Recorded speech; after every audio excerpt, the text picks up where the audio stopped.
Okay, தமிழக மக்கள் அனைவருக்கும் வணக்கம். இன்றைக்கி நம்ம வந்து 106 எபிசோட் நம்பர் 1 செக்மெண்ட் நம்பர் 4 இருக்கும். ஆக்சுவலி செக்மெண்ட் 4 முடிச்சிடணும்னு நினச்சி, பட் இன்னொரு செக்மெண்ட் எக்ஸ்ட்ரா ஆகும் போல், பிகாஸ் கண்டென்ட் ரொம்ப அதிகமாக இருக்குது நம்மகிட்ட. ஸோ ஓகே, 1900 முடிச்சோம் போன வாட்டி. இப்போ 1947 ஸ்டார்ட் பண்ணுறோம். நம்ம எல்லாருக்குமே ரொம்ப பிடிச்ச வருஷம், நம்ம சுதந்திரம் கிடைச்ச வருஷம். இதில் வந்து காலையில் நம்ம மக்கள் வந்து அந்த டைமில் என்ன சாப்பிட்ருக்காங்க? காலையில் ரவா உப்புமா, சேமியா உப்புமா, டீ இந்த மாதிரி சாப்பிட்ருக்காங்க காலையில். அரிசி வந்து தட்டுப்பாடு இருக்குங்க டைமில் கொஞ்சம், பிகாஸ் பார்ட்டிஷன் டைமில் கொஞ்சம் பஞ்சங்கள் வந்துச்சு. அந்த மாதிரி மத்தியானத்துக்கு வந்து ரேஷனில் போடுற அரிசி அது சாப்பாடு பண்ணுறது. அப்புறமா கீரை மசியல், கருவாட்டு குழம்பு சாப்பிட்ருக்காங்க.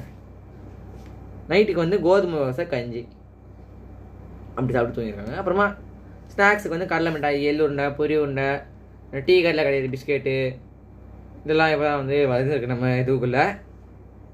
அப்புறமா 1960s பசுமை புரட்சி காலத்தில் வந்து பூரி, கிழங்கு, இட்லி, சாம்பார் இந்த மாதிரி சாப்பிட ஆரம்பிச்சிருக்காங்க. ஸ்நாக்ஸ், இது பிரேக்ஃபாஸ்ட்.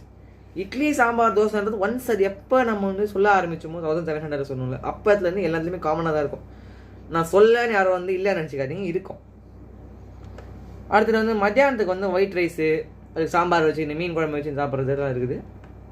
நைட்டுக்கு வந்து தோசை, மிளகா போட்டி, அப்புறமா இந்த இடியாப்பம் அந்த மாதிரி சாப்பிட்டாங்க. இந்த ஸ்நாக்ஸுக்கு வந்து மிக்சரு, பட்டர் பிஸ்கெட்டு, தேன் குழல் முறுக்கு, அப்புறமா இந்த நம்ம சாப்பிட்ற இந்த வடை அதிரசம் எல்லாமே இருந்திருக்கும் அந்த டைம்லேயே. வடை அதிரசம் ஆல்ரெடி இருக்குது, பட் இப்போ கொஞ்சம் சாப்பிட்றோம். ஓகே, அடுத்தது வந்து 1980 கொஞ்சம் கொஞ்சமாக வந்து இது நவீனமயமாக காலங்கள். இந்த சென்னை மாதிரியான மெட்ராஸ், அந்த காலத்து மெட்ராஸ், இந்த காலத்து சென்னை, அந்த மாதிரியான சிட்டிஸில் வந்து இந்த ஹோட்டல் கல்ச்சர் வந்து கொஞ்சம் வர ஆரம்பிச்சிருச்சு. ப்ரெட்டு, ஜாம் வச்சு சாப்பிட்றது, அப்புறமா இட்லி, தோசை வந்து காமன், அது இருக்குது.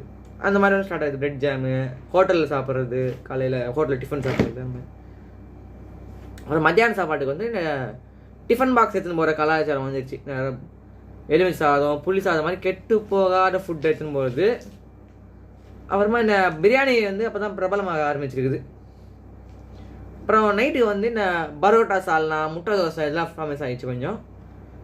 இந்த ஸ்நாக்ஸ் வந்து உருளைக்கிழங்கு சிப்ஸு, முட்டை பப்ஸு, இனிப்பு போலி, இதெல்லாம் வந்து இப்போ தான் ஃபேமஸ் ஆகுது கொஞ்சம் கொஞ்சமாக.